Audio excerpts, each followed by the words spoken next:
It is Tuesday, October the 10th, and this is the Buddy Dill Show. Welcome back.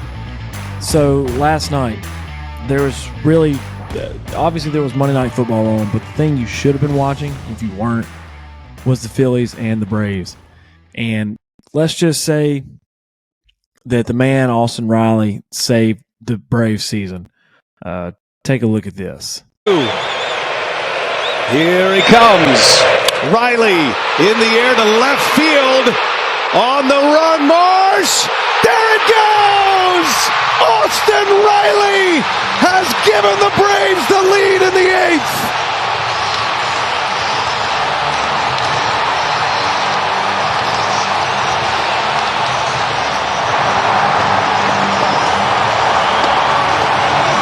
Yeah, there's no doubt that Austin Riley was able to really just bring the Braves back from the dead. Obviously, there was a lot of help from other players in this game, but it was a great game, and Austin Riley made some great plays.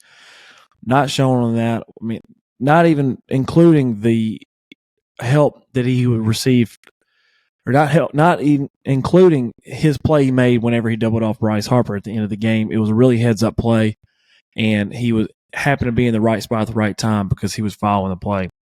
Final score ended up being 5-4 for Atlanta. This series is now tied and going to Philadelphia.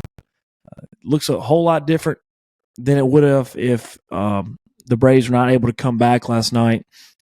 Being down 2-0 in a best-of-5 series going to Philly, you're going to be in some trouble. But Travis d'Arnaud made a big impact on this game. He hit a home run in the 7th inning to cut the lead to 1. And more importantly in this situation, that got Zach Wheeler out of the game.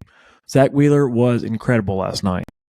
He went 6 1/3. He did not get a decision, but he only gave up 3 hits, and all 3 of those hits came in the 6th and the 7th inning. He had a no-hitter through 5.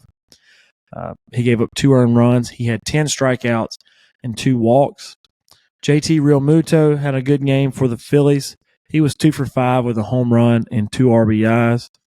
And like I said earlier, Bryce Harper was doubled up to end the game.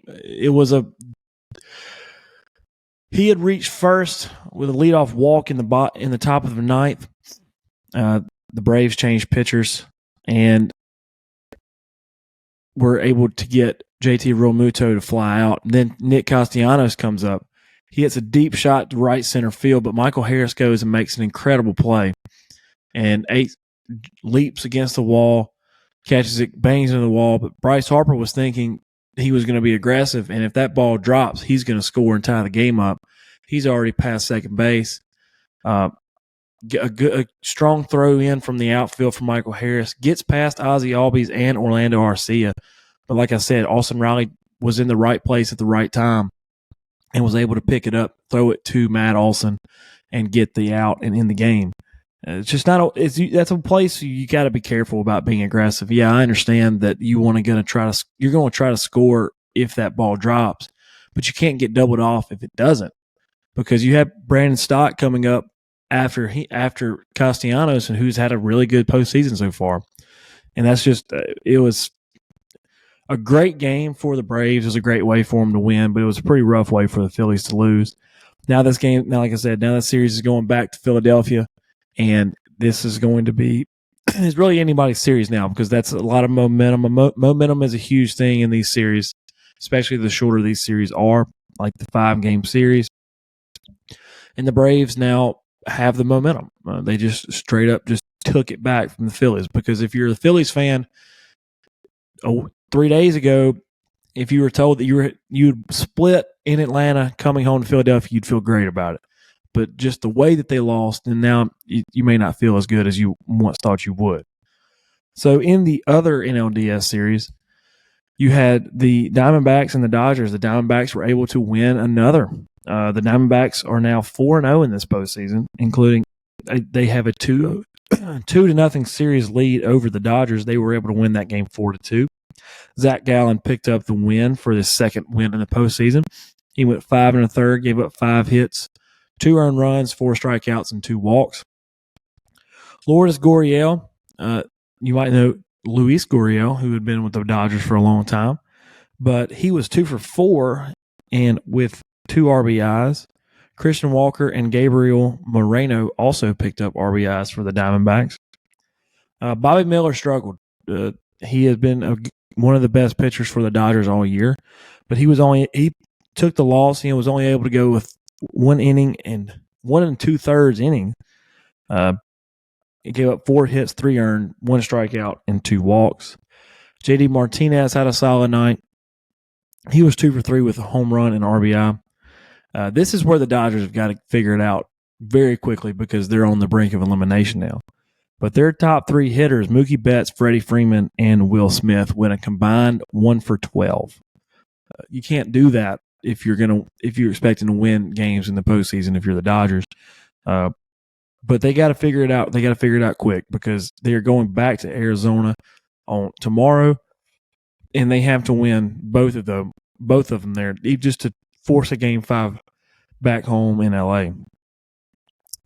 Move over to the ALDS. These games are going to go on today, this afternoon. The first one is going to be the Astros at the Twins. They're traveling up to Minnesota right after the Twins were able to split with the Astros in Houston after a Game 2 win.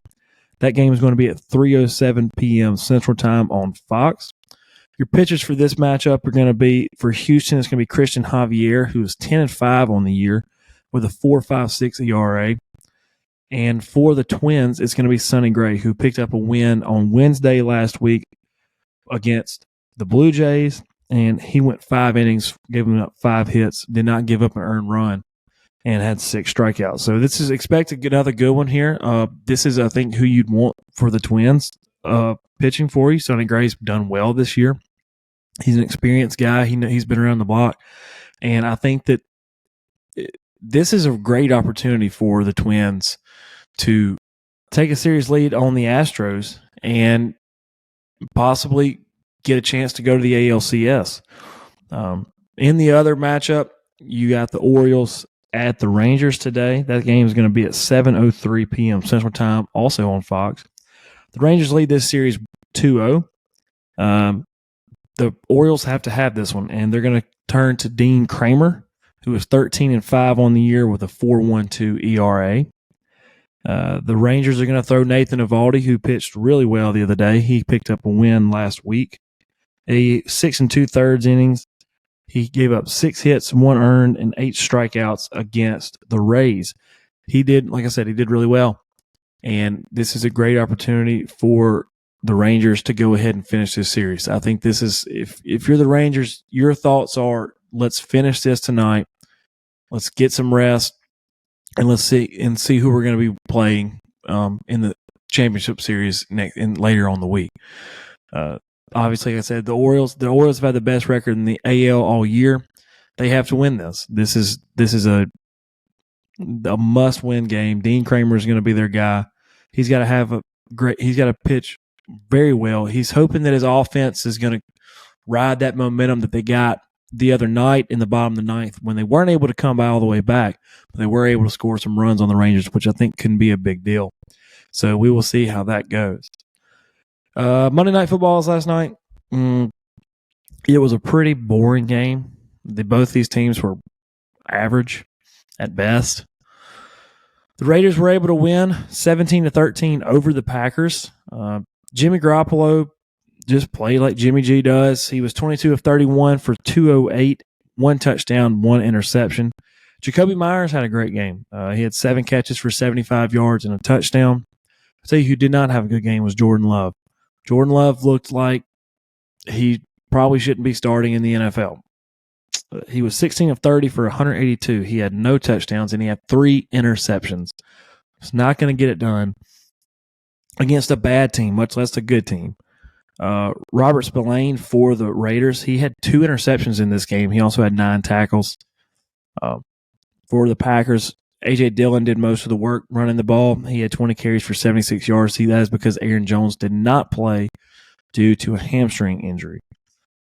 But that was about it for that game. There wasn't a whole lot of interest in that one. I was more worried about watching the Major League Baseball playoffs because that was much more entertaining. Tonight is NHL opening night. There's a triple header on ESPN. I don't know if you're all into hockey, but this is the first night of the NHL season. First game is going to be the Nashville Predators against the Tampa Bay Lightning. That game is going to be at 4:30 p.m. Central Time on ESPN. Tampa Bay Lightning every year have been right there have been trying to. I think they went for a three-peat last year in the NHL. So they're always a solid team. Later, after that game, is going to be the Chicago Blackhawks at the Pittsburgh Penguins. That game's at 7 p.m. Central Time, also on ESPN. All these games are going to be on ESPN. And then you got Banner Night. You got the Seattle Kraken at the Vegas Golden Knights. The Golden Knights are the defending champions, and they will play at 9:30 p.m. Central Time on ESPN. Now, since it is Tuesday, it is time for Top 10 Tuesdays. This is my own personal top 10s in both college football and the NFL. We're going to start off with college football. Number one, Georgia has earned their spot back at number one. I was not expecting that offensive performance they put on Kentucky. Carson Beck looked really good. This is a scary sight. That was a scary sight for every other team in the entire country. So Georgia's my number one.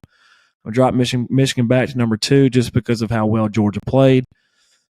Michigan is still undefeated. They still haven't played anybody, but they've won handily in every game, so you got to give them benefit of the doubt. At number three, I'm going to give it to Oklahoma. Oklahoma beat former number three Texas and jumped all the way up, in my opinion.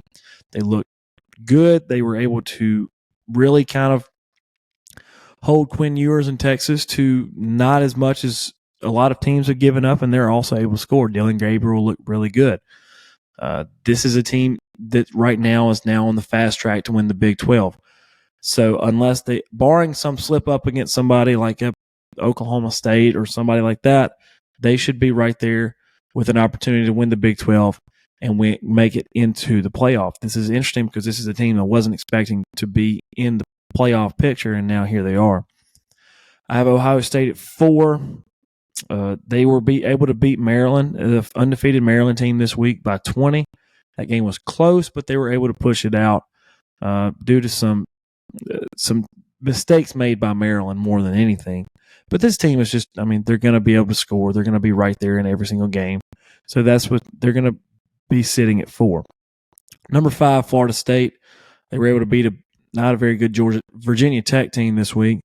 But they did what they had to do, so they're going to stay here at 5. Number 6, Penn State. They did not play this week. No big deal. They're just going to stay at 6, though.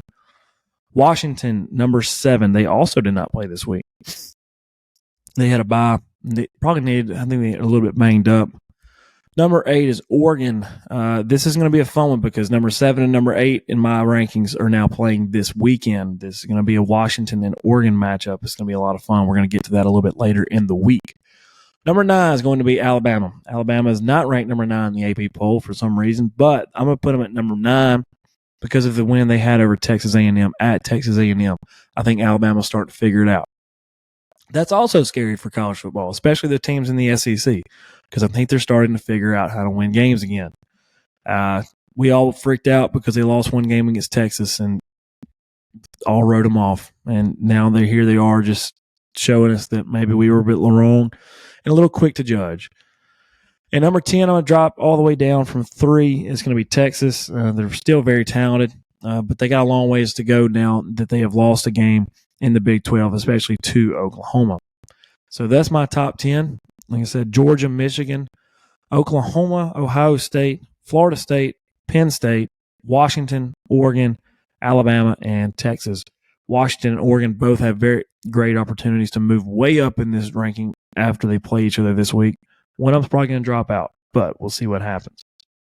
In the NFL, I don't think there's any question, especially after the performance they had on Sunday night. My number 1 team is the 49ers. They looked unstoppable on offense. Their defense looked incredible. Brock Purdy is actually the real deal. I really think so. I think we've seen enough of him to say that, hey, this guy's pretty good. And, yeah, it's Kyle Shanahan's offense. And, yeah, they're saying that he's a system quarterback, but I think he's actually legit. So, 49ers at number 1. The only other undefeated team is going to be at number 2. That is going to be the Philadelphia Eagles. They're just win games. They know how to win games. It's not doesn't always have to be pretty, but they win games, and that's the most important thing when it comes to the end of the day. The Chiefs are going to be at number 3. Didn't play extremely well on Sunday against the Vikings, but were able to do enough to get it done, to get the job done. At number 4, bring on Detroit is all the way up to number 4. The Lions have played extremely well this year. They're very creative on offense. They're a solid defensive team. And that win at Kansas City on opening night is really holding a lot of weight right now, and that was a big win to be able to look back on for this team. But all they've done since then is just win other games. They've only lost 1. They're 4-1. That's a great start for the Detroit Lions. So they're at 4. Number 5 is going to be the Miami Dolphins. I had them at 1 last week, but I had them at 1 a couple weeks ago, and they're still a really good team. They're a great offensive team, but they're just the questions on defense are. I don't know if I can have them up too high. They're the same as the USC in the college football. There's a reason why USC wasn't in the top 10 this week. It's because of their defense, and that's the same reason why the Dolphins are at 5 and a little bit lower than their offense may suggest. But their defense is just too questionable. Number 6, I got the Bills at 3-2 this year. They took a loss to Jacksonville in London this week. I think they're a very talented team. I think they're going to be perfectly fine, but I have them at 6 this week because of their loss. But at number 7, I have the Jags. The Jags are starting to turn it around after a rough start to the year. They have now won 2 in a row, including a big game against the Bills, like I said, in London. Watch out for them. They've taken control a little bit of the AFC South, except for those scrappy Colts that we're dealing with now with Gardner Minshew. Number 8, I got the Cowboys. They look pathetic on Sunday night. I still think they're really talented, especially on defense, so I'm not going to drop them too low. But they got a lot of stuff to figure out. At number 9, the Seahawks, they were off this week. They're sitting at 3-1, and Geno Smith has played really well. The defense is good again. They have DK Metcalf. They have Tyler Lockett. They're running the ball well. I think they're a team to contend with the 49ers in the NFC West this year. I'm not saying they're going to beat them, but I think they're right there. They're going to contend with them. At number 10 is the Chargers, the Los Angeles Chargers. Almost said San Diego. They're 2-2 this year. They had the week off as well. They got a lot of stuff to figure out, but I think talent-wise, that's the reason why they're top 10. They're very talented. Justin Herbert's a really good quarterback. And just Kevin Staley's got to figure it out. So I think once he does that, then they're going to be perfectly fine, and they belong in the top 10. That's my top 10. I got the 49ers, the Eagles, Chiefs, Lions, Dolphins, Bills, Jaguars, Cowboys, Seahawks, and Chargers. And that's going to about cover it up, everything for today. Be able to cover the ALDS tomorrow once these games finish tonight. There are going to be college football on today in case the baseball is not your cup of tea. I believe that Appalachian State will be playing. I'm not sure who they're playing, but that will be on tonight. There's also hockey on, opening night of hockey. So there's a lot of sports that are happening right now. 2 TVs might be the best way to watch games now. But other than that, thank y'all for joining in to the Buddy Dill Show. And we will see y'all tomorrow in the morning.